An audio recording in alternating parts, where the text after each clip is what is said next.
Shalom untuk kita semua. Perkenalkan, nama lengkap saya Paulus Kulabora, kelas B semester 7 reguler sore.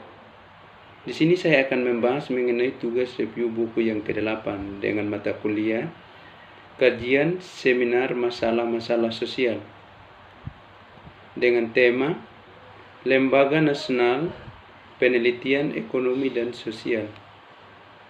Nomor 1. Pengangguran masalah kebijakan. Dalam ekonomi makro, output dan lapangan kerja State of D1 secara implisit dianggap sudah ada, namun dalam jangka panjang hal itu jelas perubahan dalam keadaan seni, yaitu inovasi yang produktif proses dan barang dan jasa memiliki pengaruh yang kuat pada pola dan volume pekerjaan. Di bagian ini kami mengeksplorasi sebagai aspek dampak perubahan pada pekerjaan yang paling berkelanjutan. Sumber perubahan struktural dalam industri adalah teknologi baru, yaitu subjek dari bab pertama. Tinjauan singkat menunjukkan teori ekonomi itu mengakui kemungkinan pengangguran teknologi yang bertahan lama akan mengharapkan percepatan perubahan teknis akan muncul. Penganggurannya yang lebih tinggi, namun pertumbuhan produktivitas melambat yang telah terjadi sejak 1973 di dunia barat menimbulkan tanda tanya melawan tesis ini. Namun dalam tanda kurung kami mempertimbangkan apakah keajaiban produktivitas terjadi di Inggris selama 1980-an. Bisa jadi berpendapat bahwa apapun kinerja ekonomi selama ini, efek penuh teknologi informasi atau TI belum dirasakan, dan bab yang terpisah adalah dikhususkan untuk sejumlah survei tentang pengangguran TI saat ini, dan yang diharapkan perubahan teknis adalah faktor utama yang menyebabkan perpindahan awal pekerja, meskipun kita tidak boleh mengecualikan perubahan spontan dalam selera. Saat pengangguran meningkat, bisa jadi karena perpindahan tersebut atau karena kekurangan permintaan.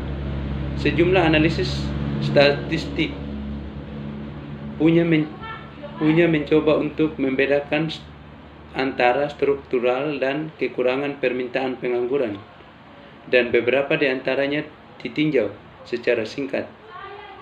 Hasilnya adalah ambigu, tetapi ada satu ketidakcocokan, yaitu antara berbeda wilayah ekonomi Inggris yang telah bertahan begitu lama dikejar dengan lebih detail. Selain menggambarkan perkembangan masa lalu, kami mempertimbangkan apakah ada kebijakan yang mungkin mengarah pada lebih seimbang pekerjaan dan untuk menurunkan pengangguran. Perbaikan umum untuk hampir setiap jenis ketidakcocokan adalah file kebutuhan untuk pelatihan dan pelatihan ulang laki-laki dan perempuan, untuk pekerjaan pertama dan untuk dipekerjakan kembali setelah hilangnya yang lama pekerjaan. Siapa yang harus memberikan pelatihan ini? Bagaimana seharusnya dibiayai? Dalam bab ini terakhir dari bagian ini kami menanyakan siapa yang akan menyediakan pekerjaan di masa depan. Nomor 2, pertanyaan upah. Dari sekian banyak hubungan antara upah dan pekerjaan, 2 di antaranya paling banyak menonjol pada waktu yang berbeda. Dalam model ekonomi klasik, tingkat pekerjaan ditentukan oleh tingkat upah real. Dalam pendekatan ini, pengangguran paksa tidak terjadi. Di dunia nyata, upah adalah biasanya dikontrak dan dibayar dengan uang, dan upah real kemudian bergantung pada bagaimana harga kemudian berperilaku. Bab pertama dari bagian ini mengeksplorasi dengan bantuan bukti statistik dan perbandingan internasional. Hubungan kompleks antara upah nominal, upah real, dan pekerjaan. Kesimpulannya adalah bahwa untuk sebagian besar periode pasca perang, masalah upah yang signifikan bagi Inggris tidaklah terlalu nyata upah, tetapi kecenderungan kenaikan upah nominal, inflasi upah menjadi agak terlalu besar. Apakah ada pekerjaan penuh atau pengangguran? Akibatnya pemerintah semakin menggunakan kebijakan. Siapa konsekuensinya? Adalah pengangguran yang lebih tinggi dengan harapan dapat mengekang upah inflasi. 3 bab berikut mengeksplorasi alternatif kebijakan yang mana telah disarankan untuk mengatasi kecenderungan tersebut. Subsidi upah telah diusulkan sebagai salah satu cara untuk meningkatkan lapangan kerja dalam beberapa konteks. Di antaranya adalah gagasan bahwa tujuan devaluasi dapat dicapai tanpa memprovokasi. Efek Knop One, klaim upah nominal. Pembagian keuntungan memiliki waktu yang lama dan hingga saat ini sejarah yang tidak dibedakan, tetapi telah menjadi mode lagi sebagai hasil dari argumen kuat Weizmann bahwa itu akan menjadi penangkal yang kuat untuk stagflasi. Bab terakhir dalam bagian ini mengulas status teoritis sebagai serta pengalaman di banyak negara tentang kebijakan pendapatan mereka punya sudah sangat ketinggalan zaman di Inggris pada 1980-an. Tetapi sejak itu solusi alternatif untuk masalah yang mereka ciptakan untuk dipecahkan sejauh ini. Di Inggris bagaimanapun juga terbukti tidak lebih mujarab. Ada kemungkinan bahwa masa depan pemerintah mungkin mendapati diri mereka sekali lagi menulai hal yang sulit ini dijalankan. Nomor 3. Kebijakan makroekonomi. Selama 1/4 abad setelah perang, doktrin itu adalah kebijakan fiskal harus bertujuan untuk menyeimbangkan ekonomi dan bukan hanya anggaran. Itu secara umum diterima oleh ekonomi dan pemerintah Inggris.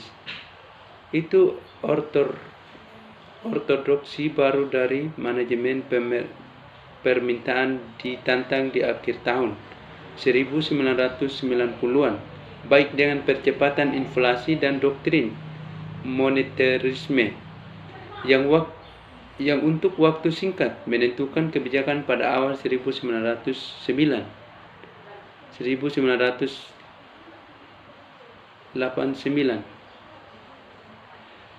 Sejauh mana yang jika ada pemerintah dapat menentukan tingkat lapangan kerja menjadi masalah kontroversi akut. Ini adalah pertama dari 2 kesulitan menghadapi siapapun yang mencoba melakukan analisis objektif. Kesulitan lainnya adalah bahwa ekonomi Inggris tidak mandiri. Peraturan pemerintah ditujukan untuk mempromosikan pekerjaan di Inggris. Mungkin menguntungkan atau tidak menguntungkan berdampak pada pekerjaan di negara lain. Seperti halnya kebijakan negara lain akan berdampak pada pekerjaan di sini. Itu kesulitan telah diperparah oleh fakta bahwa keterbukaan dari ekonomi Inggris tidak konstan dan kerangka kelembagaan di mana ia bekerja juga berubah. Nomor 4. Dimensi internasional. Keterbukaan melibatkan migrasi orang, perdagangan, barang dan jasa, dan pergerakan modal. Arti keterbukaan bagi perekonomian adalah diperiksa dalam konteks tahapan deregulasi yang berurutan. Kedua, domestik dan internasional sejak perang, dan rezim internasional yang berbeda dari Bretton Woods hingga tahap terbaru. Internasional berhasil mengembang. Berikut analisis situasi di mana dimensi internasional membantu atau menghalangi kebijakan pekerjaan rumah tangga. Perhatian khusus diberikan pada pergerakan modal dan nilai tukar. Nomor 5. Konsep dan pengukuran pengantar. Tenaga kerja secara keseluruhan berbagai konsep yang berkaitan dengan pekerjaan belum sangat diperdebatkan. Meskipun ada beberapa masalah di file perlakuan terhadap karyawan paruh waktu, pekerjaan ganda, yaitu pekerjaan secara terpisah dihitung, tetapi dilakukan oleh satu orang, dan pekerjaan yang putus asa, yaitu orang usia kerja yang putus dari populasi kerja, karena mereka tidak mencari pekerjaan hanya karena mereka percaya di sana tidak ada yang bisa ditemukan dan tidak memenuhi syarat untuk mendapatkan tunjangan pengangguran. Sekian dan terima kasih. Tuhan memberkati.